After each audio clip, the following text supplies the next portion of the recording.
Dinheiro não compra felicidade, mas é muito melhor eu estar deprimida em Paris, Meu num pai hotel sempre 5 falou estrelas isso. numa banheira de champanhe.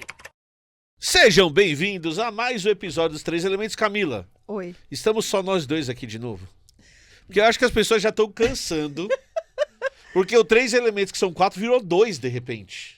É muito louco isso, né? Olha só! É 3 que vira 4, que vai pra 2. E que vai pra... Carlos Ruas voltou! Imagina se a gente tivesse mudado a marca cada vez que sobe um, desce Nossa 2, senhora, cresce 4. Essa matemática que ninguém Nossa, sabe fazer. Deixa 3, deixa Carlos 3. Ruas, você está de volta, Carlos Ruas, que Eu emoção! estou de volta. Voltando à minha licença paternidade. Mais ou menos. Mais ou menos. Porque a Helena é mais importante. É, agora sim, mais do que tudo. Obrigado por achar isso da minha filha. Mas espera, a gente tá falando em nomes já? É que a Helena é minha filha, a Helena também É é minha filha filha. do Emílio. Nós tivemos uma filha juntas. Helenas. E você tá bem? Como que tá a sua vida Eu de tô pai bem. novo? O óculos escuro era pra ansiedade, mas agora tá sendo pra tapar as olheiras. Então só continua tendo vantagens. Carlos Ruas, Então, então hoje eu vou te dar um privilégio. Ah, Nós não estamos só nós três aqui. temos uma convidada Então especial. apresente a convidada, Carlos Ruas. Gente, Pauline, como estás, minha Que querida? maravilha! Eu vou fazer o clichê melhor agora com vocês. Muito bom. Finalmente deu certo, Carlos Ruas. Ela tem um canal de roupas Históricas. históricas de diferentes gerações e épocas, uma especialista em vestimentas, porque vestimenta é também arqueologia, vestimenta é história, vestimenta fala muito sobre os povos. Eu vou te fazer a primeira pergunta antes da gente Manda. começar. O canal é de roupa ou de história da moda e de roupas? E como essas coisas conversam? Essa é a primeira Bom, pergunta que eu tenho pra te Mas fazer. calma, modismo, Modista Modista. do Do desterro. desterro. modista do desterro. Por que modista do desterro? Antes da gente falar do canal. Cara, eu adoro falar isso. Eu sou de Floripa. Quer dizer, eu sou gaúcha, mas eu adotei Florianópolis, tá? E desde a sua fundação até 1894, Florianópolis não se chamava Florianópolis, se chamou Vila de Nossa Senhora do Desterro e depois Desterro. E antes do canal eu tinha blog, e aí eu trabalhava muito com questões de história local. E aí quando eu pensei em alguma coisa que pudesse ser a minha marca, beleza, vai ser Modista do Desterro, pronto. Então desterro é o lugar. Desterro é o local, mas a galera acha que é porque eu desenterro coisas. Também. Não tá tão errado. Passa pela cabeça. Eu digo que eu gosto de roupa de gente morta. Porque uma coisa é você enterrar, outra Não, coisa mas é você desterrar. Essa frase eu acho um pouco complexa. Você não gosta de roupa de gente morta, necessariamente. Você gosta de Tecnicamente, roupa... toda roupa que tá no museu é roupa de gente morta. É verdade. É. É verdade, você tem razão. Toda roupa um dia também será de gente morta. Exato. Algumas estão melhor conservadas. Você tem razão. Eu vi uns vídeos do seu canal, achei muito legal, porque assim, eu adoro história, eu adoro mitologia.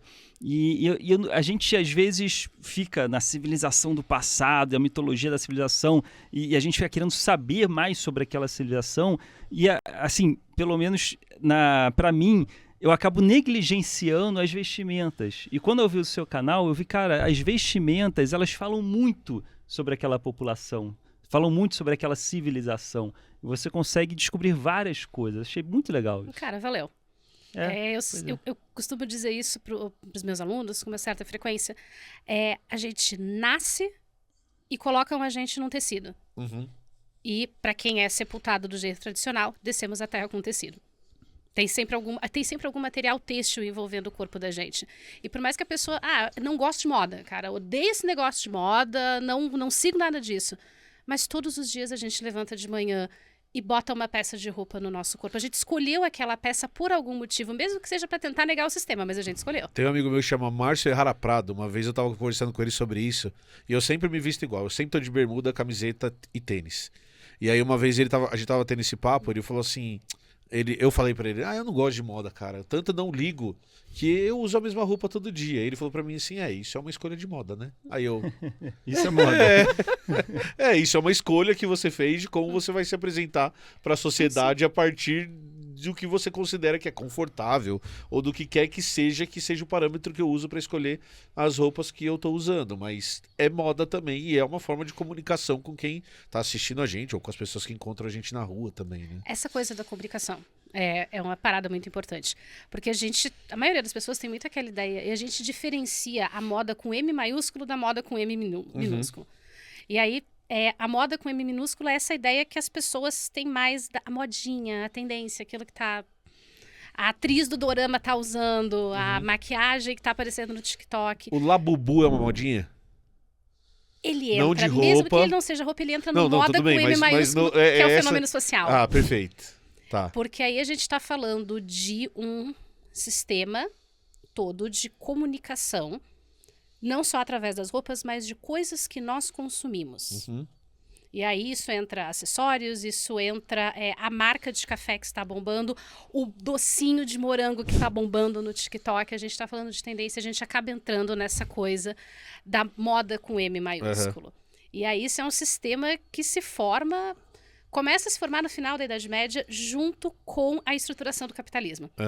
Porque aí você tem toda a questão de como isso vai refletir não só a existência de classes sociais, mas como essas classes procuram estar o tempo todo não só se diferenciando entre si, mas evitando a classe alta, evitando que a classe baixa possa ser confundida com a classe alta. Perfeito. Tem um rolê de, é o meu parquinho, eu sou o dono da bola, você pode comprar uma bola parecida com a minha, mas a minha tem que ser sempre melhor. Eu tava vendo uma coisa muito curiosa em relação a isso que você falou de diferenciação de classe, que é aquela ideia que a gente pode até falar, a gente tem um outro tema aqui, mas aqui é muito curioso conversar sobre isso, do Steve Jobs, né? Aquela história o Steve Jobs, ele sempre usa a mesma roupa, e aí o Mark Zuckerberg vai fazer a mesma coisa, e a justificativa deles é para não gastar energia escolhendo roupa. Então, eu tenho o guarda-roupa da Mônica lá em casa, porque meu cérebro consegue fazer X decisões por dia e eu não quero gastar tempo com essas decisões ou energia com essas decisões. E aí era muito engraçado porque isso virou o mote dos coaches, né? Ah, não, você tem que usar camiseta preta e calça jeans e tênis branco porque você vai ser bilionário por isso. É por isso que você não é um milionário. Exato, é por isso que você não é um... a galera que antes dizia que você tinha que acordar às 5 da manhã e tomar café dos campeões e não escovar os dentes. Exato, e tomar banho gelado. Não esqueça de tomar banho gelado. Terrível. E aí o que eu achei muito curioso foi um dia que eu peguei uma pessoa que era um canal parecido com o seu, só que gringo, eu não vou lembrar do canal agora, discutindo essa história. E aí a pessoa fala assim, mas tá bom, vamos olhar a camiseta que o Steve Jobs usa. E aí o Steve Jobs usa uma camiseta de algodão que custa $400 cada camiseta, porque é o algodão colhido não sei aonde por virgens de não sei o quê. Virgens com deficiência visual, descalças. Exato, que pelo tato separam o melhor algodão para fazer o melhor fio. Porque mesmo na roupa preta ele precisa se diferenciar de quem tá ali. Nessa história de diferenciação do que... daí as pessoas começaram, onde compra essa camiseta? E não tem a venda para pessoas comuns. Não tem um site da Hering vendendo essa camiseta. Mas é muito curioso essa diferenciação mesmo no que parece simples, né? Que esses caras, eles tentam fazer, inclusive, para se diferenciar na moda, né? E quando a gente vai observar ali como é que essas coisas vão variando ao longo do tempo, a gente tem momentos em que mesmo a moda masculina, ela é extremamente exuberante, ela é cheia de babados, ela é cheia de renda, é salto alto, é maquiagem, é totalmente over. E aí você tem um movimento na frente em que isso dá uma freada, se tem uma busca por sobriedade. Não é muito diferente de um movimento que já está rolando há algum tempo nas redes sociais, que é o tal do quiet luxury. Ah, sim. Que é o luxo quieto. Que as verdadeiras pessoas ricas, elas não parecem ricas, elas não estão usando moletons com grandes logotipos, bolsas estampadas com o logotipo da marca. Uma pessoa rica nunca vai usar uma bolsa da Louis Vuitton porque é cheio de LVzinho ali. Elas usam bege, que é basicamente isso, bege. E na verdade não é nem isso, né? Mas é um movimento muito que vem das redes sociais e cria... para enfatizar essa diferença entre aquilo que é consumido pela massa e aquilo que é consumido pela elite. E que é a forma como esses grupos estão se colocando na sociedade. E vem cá, e quando a massa começa a usar o que a elite usa, o que às vezes populariza uma coisa que era rara, aí entra no mercado para um preço barato, aí a massa começa a usar, a elite para de usar, né? Não rola uma parada assim? A gente tem algumas teorias, dentro das teorias de moda, que falam sobre como é que as roupas e os estilos vão se difundindo na sociedade, e um deles é esse. De que quando determinados artigos de moda se tornam acessíveis para a população em geral, principalmente por causa da industrialização, a elite deixa de consumir. Aí não é mais status. elitizado, né? Sim, mas antes de a gente ter industrialização e desses artigos ficarem acessíveis pela massificação, se entravam com leis suntuárias, porque tinha lei para controlar o que as pessoas podiam vestir ou não. E essas leis tinham a ver com a elite tentando evitar o acesso, principalmente das classes médias, da burguesia, porque pobre não ia usar roupa de seda, tá? O camponês não ia usar roupa de seda. Era o burguês metido a rico. E aí, para controlar o acesso desse burguês para roupa de seda, para o bordado de prata, para o bordado dourado, mas também tem um outro aspecto governamental nessas leis suntuárias. Por exemplo, a gente tem determinados momentos em que a França proíbe que os nobres no Palácio de Versalhes consumam roupas de seda, que a seda não seja produzida no território francês, porque tem um lance de subsídio estatal, inclusive, para essa indústria, e de tentar barrar as importações, porque aí tinha a eterna treta da França com a Inglaterra. Era botar 50% de taxação que resolvia isso. Exatamente. Mas então eles faziam... daí, para isso, você precisava colocar o seu filho lá. Negociando, e esse era o problema. Porque nessa época, se você manda o seu filho, ele vira refém. E aí não ia dar certo, entendeu? Na melhor das hipóteses, ele vira refém. Na melhor Às das vezes, hipóteses, ele vira refém. gente, tem que cruzar o Canal da Mancha. Então. Acidentes acontecem, naufrágios, gente. São comuns. Mas então, antigamente, era comum fazer lei para impedir que aquele status de vestimento que a elite usava chegasse nas massas. Sim, isso não é um fenômeno só da Europa, a gente encontra isso registrado, entre outros povos. A gente tem registro disso no Japão, temos alguns registros na China, na Índia a gente tem bastante, mas por incrível que pareça, um dos povos que nós não temos registros de lei suntuária é exatamente o povo sobre o qual vocês me convidaram para falar hoje. Então, eu queria chegar nesse ponto. Temos um tema hoje. Apesar de tudo isso, apesar de tudo que a gente falou, gente. a gente tem um tema que não é o que a gente falou. Estamos chegando, calma, não, a gente já vai chegar. Não pula pro próximo vídeo, estamos chegando lá. Porque você fala um fator muito importante, principalmente para os últimos 150 anos, que é a Revolução Industrial, principalmente associada ao surgimento do que a gente chama de capitalismo moderno, que muda completamente a nossa relação com bens de consumo, com... Você falou, por exemplo, quem é pobre não vai usar roupa de seda. Quem é pobre não vai usar sapato em algumas sociedades que a gente está falando, porque você não tinha a produção de sapato do jeito que a gente tem hoje. E as pessoas se espantam assim, não, eu tenho 5 pares de sapato. Não, tem gente que tinha um par de sapato que pra durava usar no domingo. No domingo, e o resto do tempo não usava o sapato. E aí a gente discute muito moda, e a gente está tendo esse papo agora, nesse contexto que você até puxa um pouco para trás, mas a gente está falando de um contexto que é o que a gente tem atual. Mas se a gente volta milhares de anos na história, então vamos voltar para Egito Antigo, a gente também tem moda. Então, moda no sentido de existem padrões de vestimenta, padrões de maquiagem, padrões de joias, principalmente que a elite vai usar, que influenciavam também e eram influenciados por religião, por sociedade, por tudo que a gente enxerga e aprende sobre o Egito. Ou era uma outra ideia de moda diferente do que a gente tem hoje? É tão diferente do que a gente tem hoje? Tem um sistema diferente, na verdade. Porque quando a gente pensa moda na nossa época, a gente está pensando, até em função da Revolução Industrial, a produção dessas peças é muito mais rápida, a gente troca de roupa, a gente troca de peças com muito mais frequência, e as tendências mudam muito rapidamente. Elas não mudam de maneira orgânica. Hoje nós temos as redes sociais apitando muito isso. Antes nós tínhamos muito mais a própria indústria encaminhando o que ia ser tendência em cada época. Então, para sociedades fora da Europa e sociedades anteriores ali, vamos colocar os anos 1500 de marco pra gente. A gente costuma falar mais em indumentária, porque é um processo de mudança. As mudanças existem, mas elas são muito mais lentas. E elas não são necessariamente motivadas pelo desejo de diferenciação e de seguir tendência. Perfeito. Então, no caso do Egito, a gente tem o quê?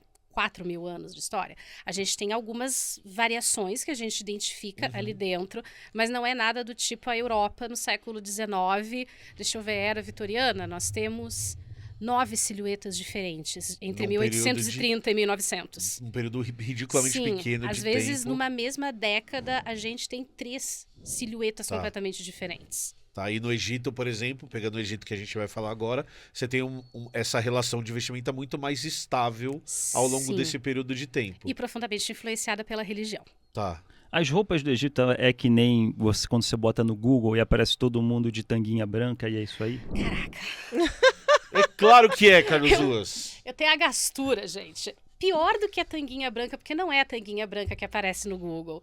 Quando vocês procuram Egito Antigo no Google, roupas do Egito Antigo, primeira coisa que vai aparecer para vocês é produção de Hollywood. Vai aparecer a Cleópatra, com a Elizabeth Taylor. Se vocês derem sorte, aparece os 10 mandamentos do Cecil B. DeMille, que por incrível que pareça, foi que eu acho que fez menos cocô no negócio. E aí aparecem as produções recentes. Não vou falar mal da Múmia, que a Múmia é meu cristalzinho intocado, tá? Mas eles sujaram a fraldinha ali também, sujaram a tanguinha. Tá? E aí, cara, tem um monte de produção assim, ó, deuses do Egito. Basicamente, a percepção que a gente tem sobre o que as pessoas vestiam e como era a aparência geral delas no Egito, ela é muito moldada pelas mídias de massa. Sim. Não só pelo cinema da era de ouro de Hollywood, mas a década de 20 e 30 também, por causa de uma coisinha chamada egiptomania. Sim, mas pensando nisso, a gente, quando você fala de um filme sobre o Egito, vamos falar de Cleópatra, a gente está falando de uma parte muito pequena da população que cria esse imaginário. Então, a mesma coisa acontece com qualquer era. Quando eu vejo um filme sobre a Rainha Vitória, eu não estou vendo a roupa da maior parte da população. Eu estou vendo a parte muito pequena da população. Quando eu vejo... A gente estava vendo a série sobre Versalhes, filmada lá, e aí você está vendo 0,5% da população se você estiver vendo tudo isso na hora que você está olhando ali. Mesmo para essa elite, os filmes eles não são eficientes em falar como eles se vestiam, é isso? Não.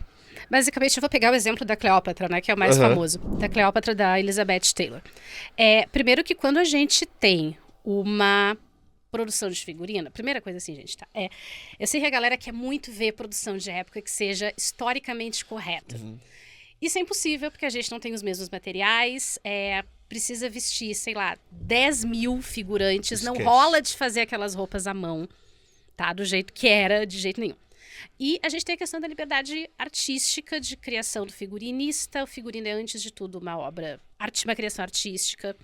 A gente tem o fato de que audiovisual é um produto cultural, então a gente precisa vender isso para o público tem que se identificar, e muitas vezes o histórico, puramente histórico, ele é uma coisa com a qual o público não consegue se relacionar. Sim. E voltando à ideia que a gente tá falando de comunicação, muitas vezes o figurino de um filme ele tá ajudando a comunicar uma ideia que não necessariamente é essa reconstrução histórica que a gente tá falando. Isso é uma coisa que a gente fala no meio do audiovisual. O figurino é uma ferramenta para ajudar a contar a história. Ele não é a história. Ele tem que fazer o espectador comprar aquela história e entrar no clima daquela história, suspender um pouco a descrença e comprar aquela história que está sendo apresentada. E aí a gente tem, às vezes, produções...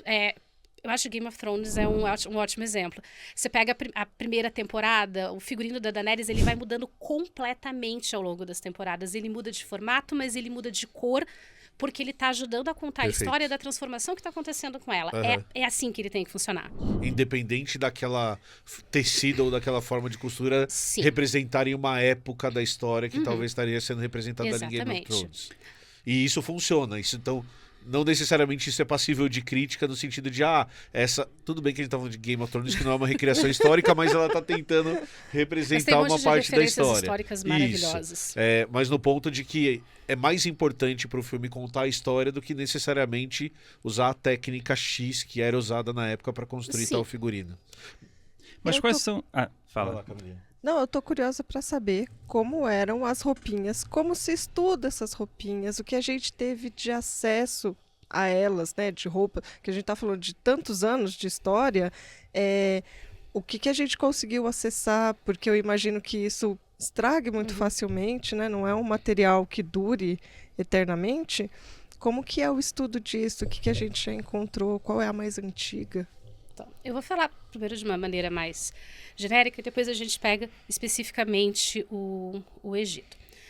Nós estamos falando até a década de 1880, que é quando a gente tem a primeira fibra desenvolvida em laboratório, só se fazia tecido com fibra natural. Então, os primeiros que a gente tem tecido feito em tear são amostras de mistura de linho com cânhamo. Bando de maconheiro. Que são de cerca de 9 mil anos atrás do que é a primeira cidade propriamente dita que nós temos mapeamento arqueológico. Eu não vou nem tentar falar o nome desse negócio, porque eu tenho medo de conjurar um demônio antigo. Tá? E a Tupadão tá aqui para Tupadão tá aqui livrar não, pra a livrar gente minha disso. Exatamente, para fazer um selo de proteção. Ou pra... Pra fazer um sigilo ali, fazer um banimento, isso não é minha área. Exatamente. Mas a gente tem, primeiro, o linho e o cânhamo. E aí, na região da Índia, nós vamos ter os primeiros desenvolvimentos de tecidos com algodão. E nós vamos ter o desenvolvimento da seda na China, no Japão.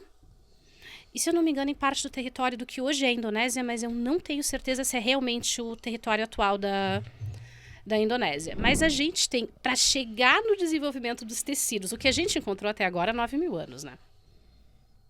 Para a gente chegar no desenvolvimento dos tecidos, tem todo um raciocínio lógico-matemático que os seres humanos desenvolveram no Paleolítico ainda, que começa com a produção de cordas, com a produção de cestaria, dos primeiros calçados com o solado trançado, que é o que vai desembocar lá em 9, 10 mil anos atrás, na época da domesticação das plantas, da revolução agrícola. É que a lógica é a mesma, né? Só vai ficando mais refinado, né? Só fibras mais finas, talvez. E aí os seres humanos vão aprender. Olhou para a plantinha, dá jogo com a plantinha, aí tem todo um processo de beneficiar a planta. A gente tem a lã também, que eu acabei esquecendo de citar a lã.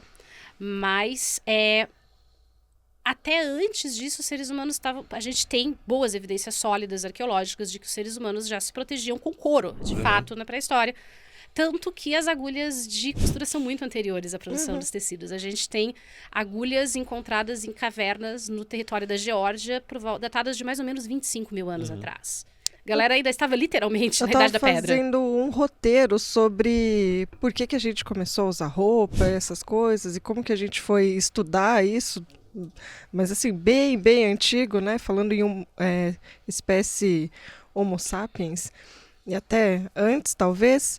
E eu estava vendo uns estudos bem legais sobre as agulhas, sobre as peles, o que restou, né? O que foi possível encontrar, se a agulha tinha furinho, se não tinha furinho. Tem a história do furinho, que é importante, né? Quando surge o furinho, né? E uma coisa que ajudou muito a gente a entender era piolho.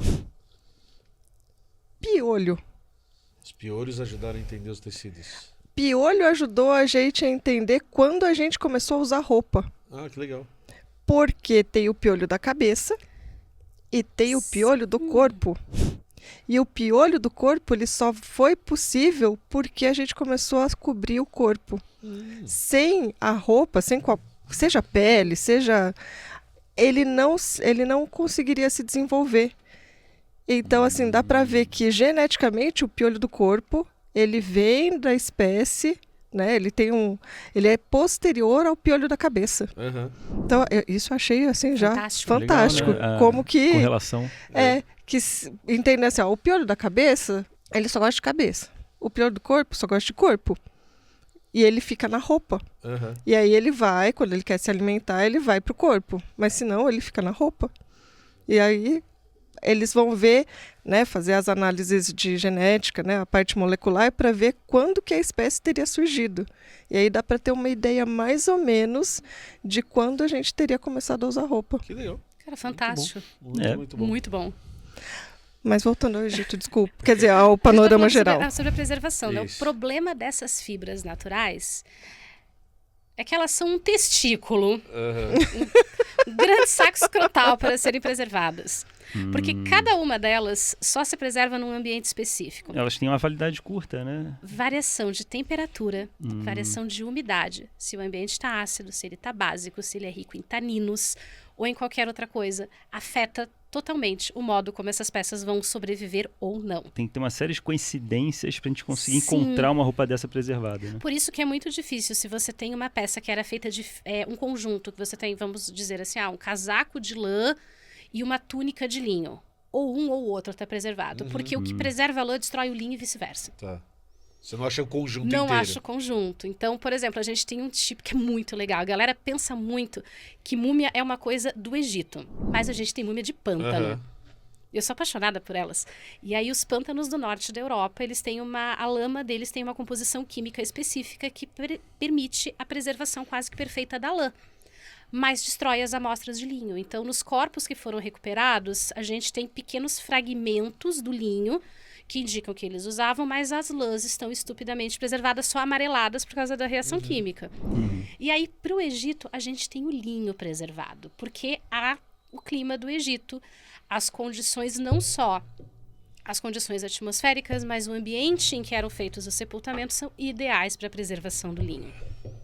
E aí, do Egito, a gente tem bastante coisa. Legal. Porque o linho é muito sensível, mas os egípcios meio que não só fizeram um linho muito da hora e muito boa qualidade, como eles também fizeram o favor de viver no local onde esse linho preservava para a posteridade. Sim. E também tinha o objetivo de preservar tudo.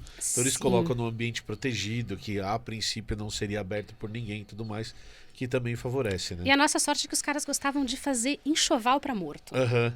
Tinha tudo, Isso né? é perfeito. Todas as peças. Tinha E também tudo. não tinha esse negócio de ficar trocando toda hora, né? A também, moda né? mudando. É, a Ou, moda ou mudando. tinha, não sei. Não sei. E se não fosse pelo vídeo que eu vi da Pauline, da tumba do Tutankhamon, que eu fiz um vídeo sobre a tumba do Tutankhamon, que Aham. tinham mais de 5 mil itens, eu falei sobre alguns aqui, e no seu vídeo você faz um recorte específico das roupas dele que foram encontradas na tumba, e que se não fosse para esse seu vídeo, eu não teria conhecimento das cuequinhas que o Tutankhamon usava.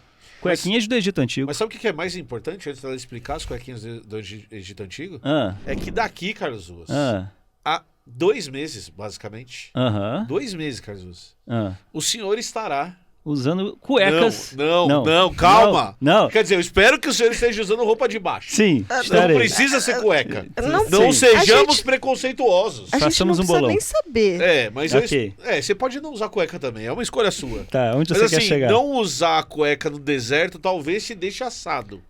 É. Mas daqui 2 meses... eu Mas vou te fazer fica uma pergunta- arejado. Vou te fazer uma pergunta muito importante, dá licença. Daqui a 2 meses, Carlos Souza, onde você vai estar?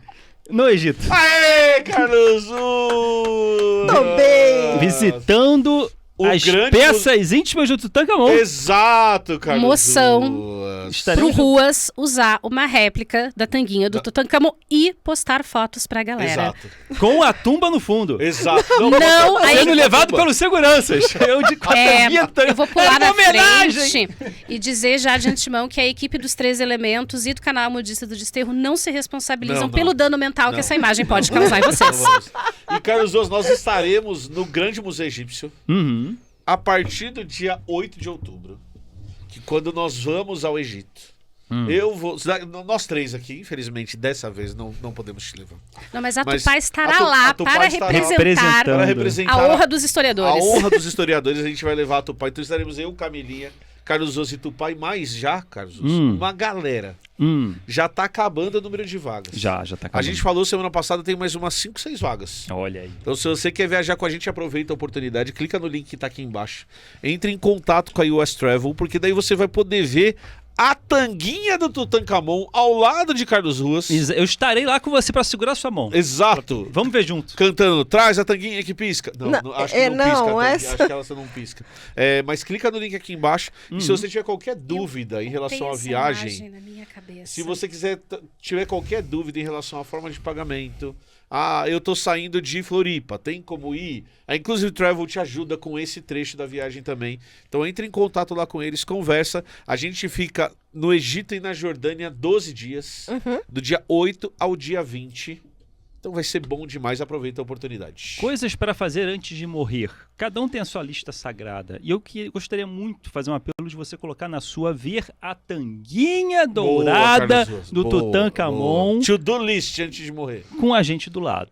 Ele já viu o banheiro romano. Você já viu o banheiro romano? O Carlos Adorei. Ruas é maluco por Check. banheiro. Eu gosto de banheiros. É impressionante. Assim como roupas, que são negligenciadas Sim. historicamente às vezes, né? Não, o Banheiros. negócio é a espada que encontraram, é o escudo, a Poxa, armadura. Ruas, se eu te disser que você não tem apenas uma, Hum. mas você tem 145 cuequinhas do Tutankhamon pra ver. Uau, dá pra fazer um álbum de figurinha.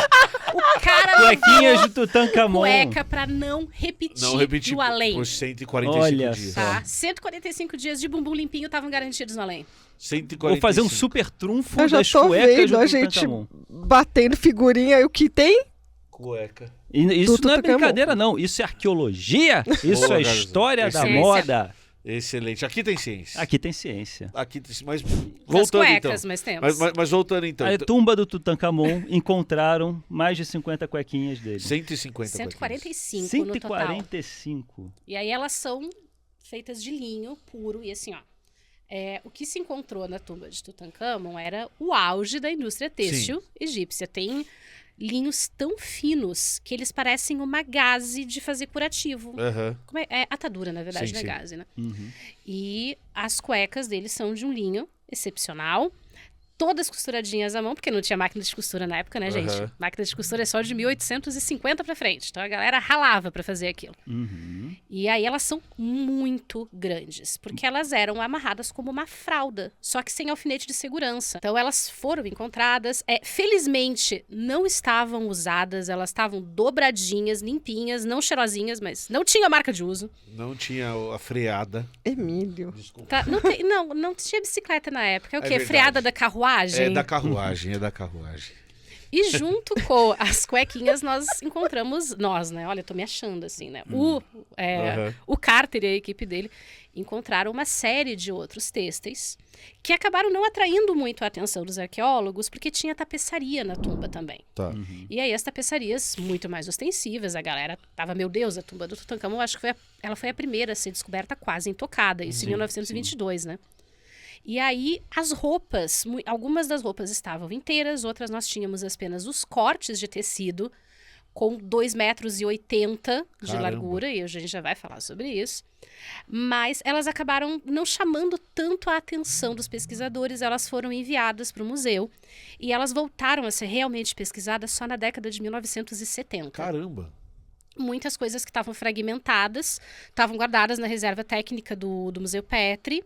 E aí, na década de 1970, uma pesquisadora, Gillian Vogelsand, ela começou a mexer ali na reserva técnica, achou aquilo, se interessou, e aí começou um processo de tentar entender aquelas roupas, aqueles fragmentos, que acabou, inclusive, resultando mais recentemente num projeto muito grande de recriação das peças têxteis da tumba de Tutankhamon. Perfeito. Porque os originais estão muito fragilizados, não podem ir para exibição, então eles reuniram os vingadores da arqueologia experimental Legal. e da recriação histórica. E aí, cada equipe pegou uma das peças que tinha para ser recriada e colocar em exibição para o público. Tá. E aí tem túnicas feitas de miçangas de faiança Caramba. e de pedras preciosas que existiam originalmente. Aham. Fizeram uma exposição. Fizeram das uma roupas exposição com essas réplicas, Recriadas, né? né? Claro. réplicas. Você tem um vídeo no seu canal sobre especificamente essas roupas, essa exposição? Não, eu não tenho, Hashtag mas... fica a dica. Fica a dica. Eu adoraria ver isso. É porque eu queria ter mais fotos. As fotos que eu consegui estão em baixa resolução. Aham. Tá. Aí eu não vou zoar a galera com uma foto em baixa resolução no vídeo, né? Eu fiquei muito curioso para ver essa exposição das roupas do Tutankhamon. Cara, ela é muito legal. Talvez, Carlos Oso, você vá poder ver essa exposição, Pois é. porque você vai pro Egito esse ano. Ver as tanguinhas! Ver as As tanguinhas. tanguinhas! Mas eu queria se eu não me voltar engano, pro tem ponto. algumas peças Deve ter, que estão deve ter. que estão no Então- Egito, não tá tudo fora, que é o Aham. problema do colonialismo, né, gente? Mas eu queria voltar Manda abraços. pro ponto original do nosso papo. Então você começa falando lá do cinema americano no começo do século XX e da influência que isso tem na nossa visão do que é uma roupa egípcia.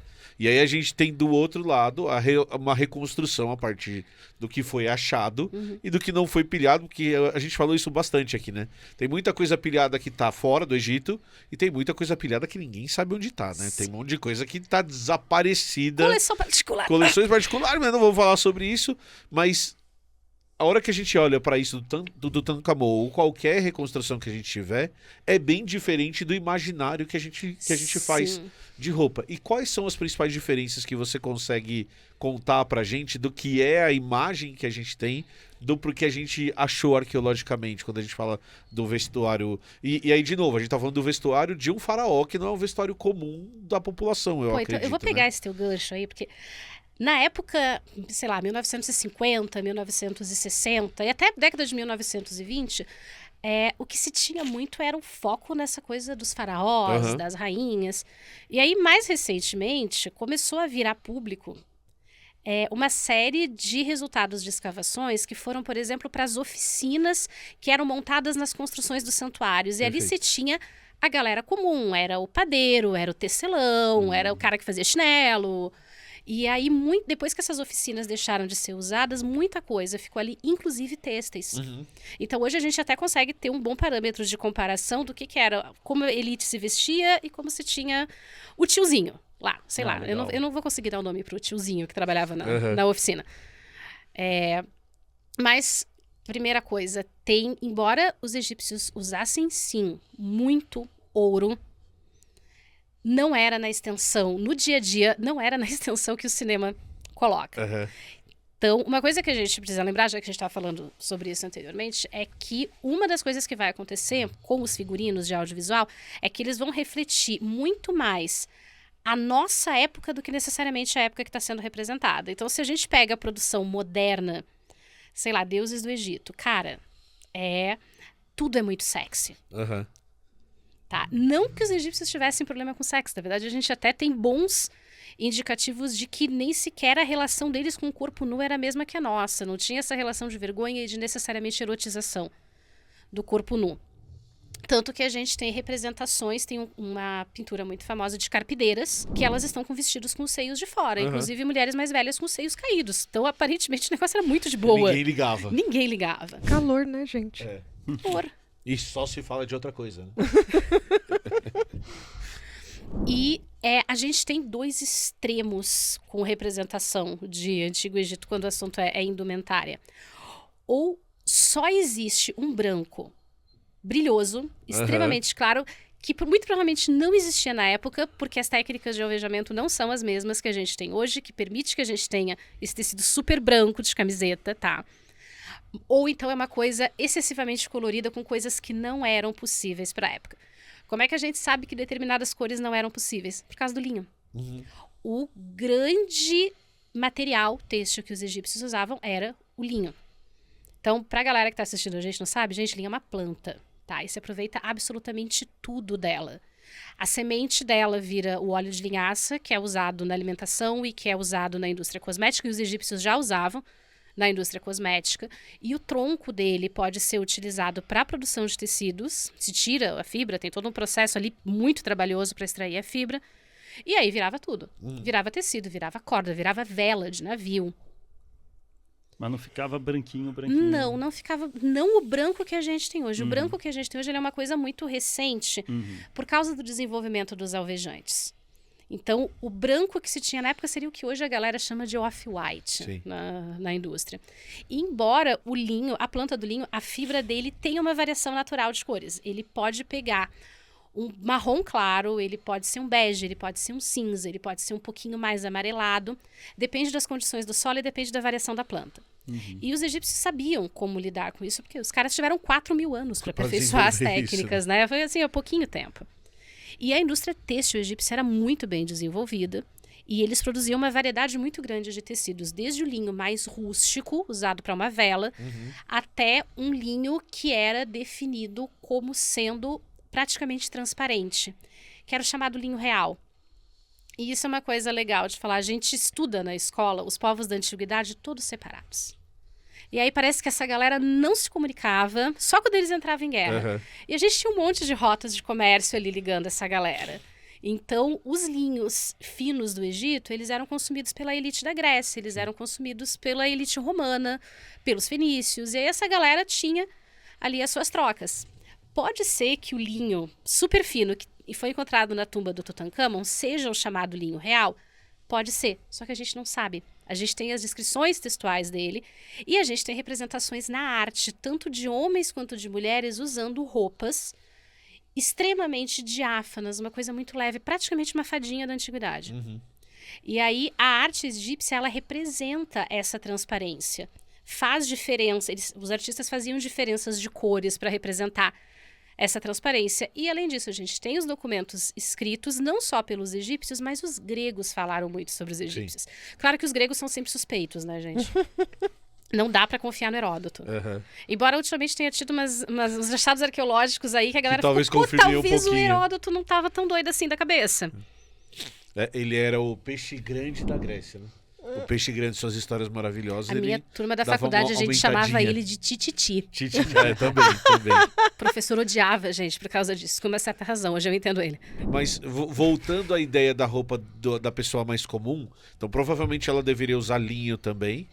O linho era comum para o linho todas era as comum classes pra sociais. só que talvez um linho mais grosseiro, a gente poderia dizer Sim. assim. Então seria um linho menos tratado, ou de uma qualidade inferior, Sim. inclusive mais resistente, talvez Mais resistente. pro trabalho do dia a dia, para a vida do dia a dia da pessoa, porque talvez esse linho mais fininho ele não seria tão ideal para você fazer os trabalhos comuns que uma pessoa E aí, faria, você né? tocou numa coisa que é fantástica. No começo ali eu falei que os egípcios, a gente não tem registro de lei suntuária entre os egípcios, né?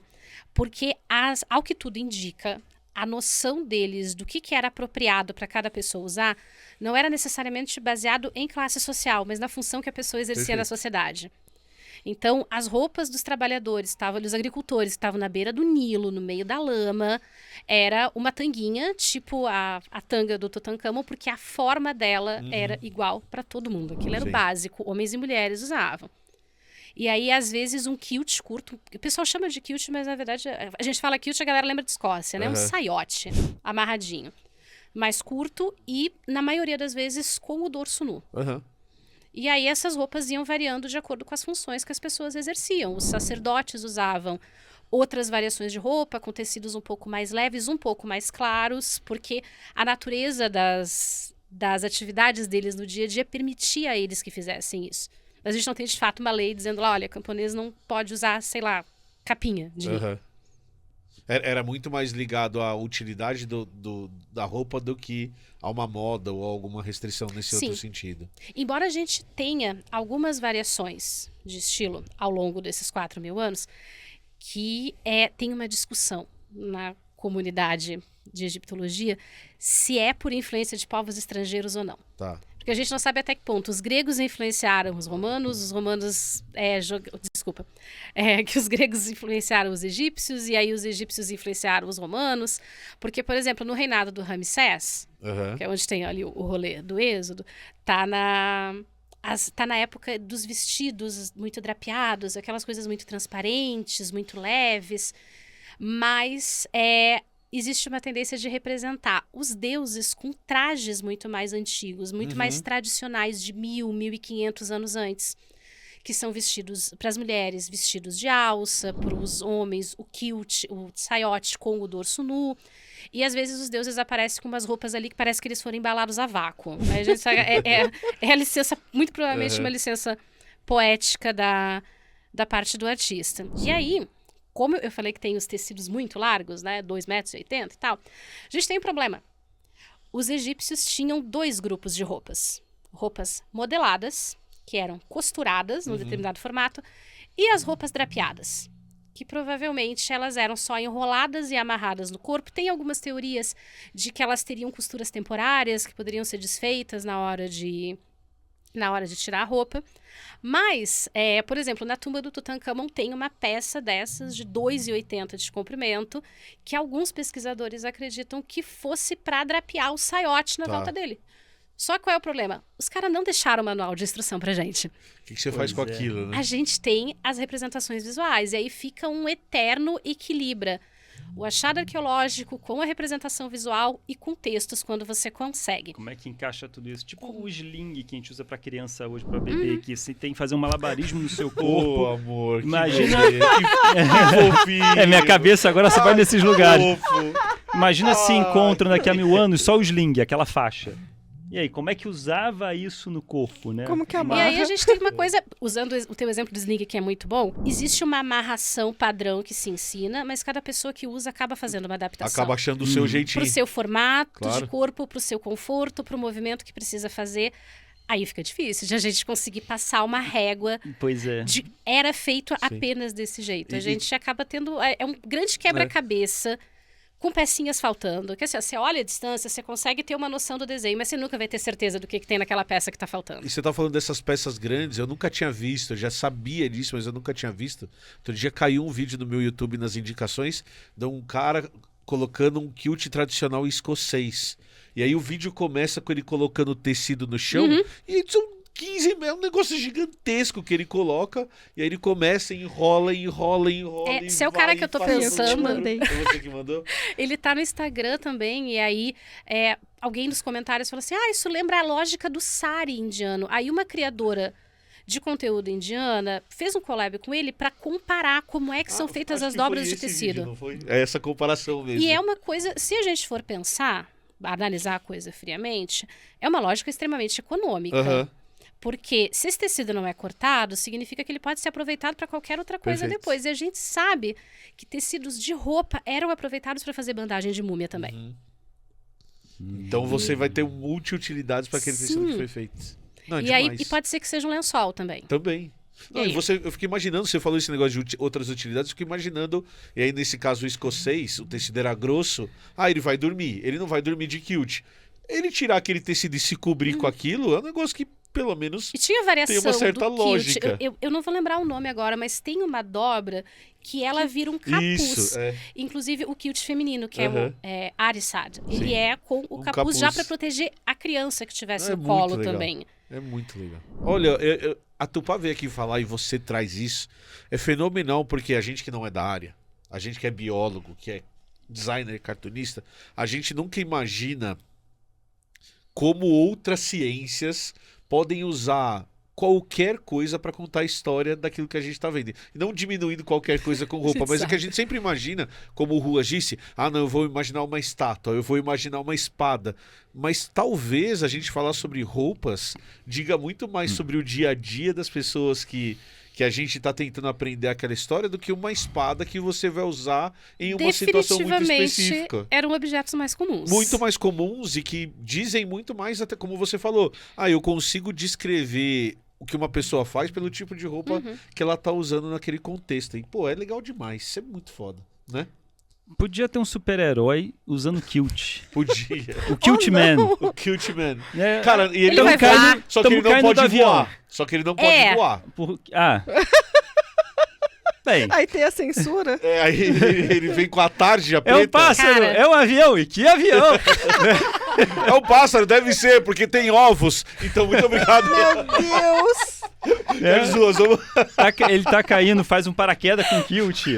Né? O kilt se transforma em várias Carlos coisas. Ruas, que horror. Como você fala um negócio desse na Não, é frente o da Kilt convidada? Man. É um super-herói escocês. É verdade. Um fisiculturista de Você tem kilt razão. e o superpoder é transformar o kilt em 1001 coisas pra prender os bandidos. Camilinha, gostou do papo? Muito. Maravilha. Vai ter outro vídeo com você. Vai? Vai aqui? Vai? Vai. Eu não sei quando vai pro ar, mas vai ter outro vídeo com você. Tô te convocando. E Você é não isso. vai sair daqui sem gravar outro vídeo. Não, agora Precisamos aqui é dos assim. seus conhecimentos de vestimenta. Aqui é E por assim. falar nisso, você está muito elegante. Tá. Não Muito mude obrigada. o contraste do seu televisor. Este laranja é vívido assim mesmo. Estou fantasiada de Exatamente. tubo de mostarda Dijon. Direto, Egípcia. direto do Egito. Egípcia, Amei lembrando. o Dijon. Dijon, tem que ser Dijon. especificamente Você está a Dijon. rigor, né? que Está ser em específico. Tá homenagem ao vídeo de hoje. Então fala ali pra câmera onde o pessoal te acha, legal. fala das suas redes, que vão estar todas listadas aqui embaixo. Então, eu sempre fico tímida nessa hora, Por quê? cara. Tímida por Eu- quê? Parece que falar da gente é meio que desaforo, Não é sabe? nada. Seu Uma canal é palavra que incrível. te define. Nerd. Ok. O que é vida para você? Não, vamos lá. 42. Fala. 42. Ah, ela é boa nisso. Não, mas só, você falou da roupa, Sim. Rose, eu falei pra caramba do linho, né? Sim. Hoje em dia, a fibra mais produzida no Egito é o algodão. Super famoso e muito caro em alguns famoso aspectos. e muito gostoso, diga-se de passagem, Aham. se suspeita pra falar. Mas o algodão entra no Egito só já na Era Comum. Caramba. Só era Sim, depois sim, de Cristo, sim, né? sim. Porque os romanos levam. Faz sentido. Porque onde é que os romanos descobriram o algodão? Na Índia. E aí, por que o algodão caiu no gosto dos romanos e caiu no gosto dos egípcios? Porque linha é a desgraça pra É atingir. muito mais fácil de trabalhar Ele- algodão. Até pega, porque assim, imaginem que tecido é um xadrez de fio, beleza? Tá, E aí você vai jogar o corante nele. tá. Se tu só jogar o corante, ele não pega. Ele sai na primeira lavagem. A gente precisa de uma coisa chamada mordente. Ele literalmente vai morder a fibra do tecido para grudar o corante. Cada corante tem um mordente diferente. Mordente é uma ferramenta? Não, é uma... Geralmente é um sal. Ah, É é uma um substância sal que você química joga que vai- pra Geralmente prender. é um sal. pra Muitas vezes grudar. são sais metálicos. Olha, gente. E aí, dependendo, você pode ter o mesmo pigmento E aí, pode ser uma planta, por exemplo, e com 5 mordentes você faz 5 cores diferentes. É muito legal. Só que o linho é a desgraça até com mordente. Ele pega a cor, mas ele perde cor com muita facilidade. E o algodão não. O algodão tinge bem, que é uma beleza. E aí pegava um vermelho, pegava um azul, um verde, um Nossa. púrpura, que é a galera da antiguidade Gostava curtia pra muito. caramba. E aí o algodão acabou pegando ali. Hoje o Egito é um dos maiores produtores de algodão do planeta, junto com a Índia. E algodão de excelente qualidade. Aí Excelente essas qualidade. coisinhas de algodão assim gostosas. É por isso que hoje a gente fala tanto em algodão egípcio e não linho egípcio. Mas olha, Camilinha, você percebeu como ela é esperta, né? Porque ela contou toda essa história maravilhosa do algodão só pra não falar das redes dela, porque ela tá com vergonha de falar Não, das mas Verdade. eu vou falar. Eu vou fazer. Se você não me conhece, meu amor, prazer. O meu nome é Pauline Kisner. Eu sou a sua fada madrinha da história da moda. Eu estou aqui no YouTube, no canal A Modista do Desterro, onde a gente fala não só sobre roupas. O lema do meu canal é História Social da Moda com consciência de classe e umas pitadas de deboche. Olha só, viu? Maravilha. O texto perfeitamente falado. Né? Nossa. Carlos Zuz, gostou do papo? Gostei. E Adoro ó, a história. Camilinha, quem quiser viajar com a gente, clica no link que tá aqui embaixo. Exatamente. Aproveita, clica agora, Carlos Zuz. Clica agora, Camila. Você vai. Imagina você morrer, vou. ir pro nosso lar e falar, poxa, eu não vi as tanguinhas do Tancamão. Terei que reencarnar. Só pra Só corrigir pra essa ver. falha, Exato. esse erro na minha vida. Exato. Então corrija agora, em vida. Tá. É, Eu é. espero que essa tenha sido uma boa propaganda da viagem. Né? E não só as tanguinhas. A gente tem as sandálias. As sandálias. Também tem as sandálias. Exatamente. chinela. As chinelas, dá pra ver as E chinelas. se Tutankhamon você não também. quiser ver só coisas de Tutankhamon no Egito, tem um monte de coisa de gente comum, como você, como eu, tá? Proletário, ou equivalente da época, Que dá pra tá? ver também. Que é legal pra ver também. Então Excelente. vão pro Egito, tá? Estaremos lá a partir do dia 8 de outubro. Daqui a pouquinho a gente vai viajar, certo? Certíssimo, querido. Gente, muito obrigado para todo mundo que assistiu. Valeu demais. Não esquece de deixar seu like, se inscrever no canal e deixa o comentário aqui embaixo sobre o que vocês acharam desse vídeo. Seja bem-vindo e de volta. Obrigado. Falou, gente. Valeu. Tchau. Tchau, Tava tchau. sentindo falta de vocês. Ah, que fofo.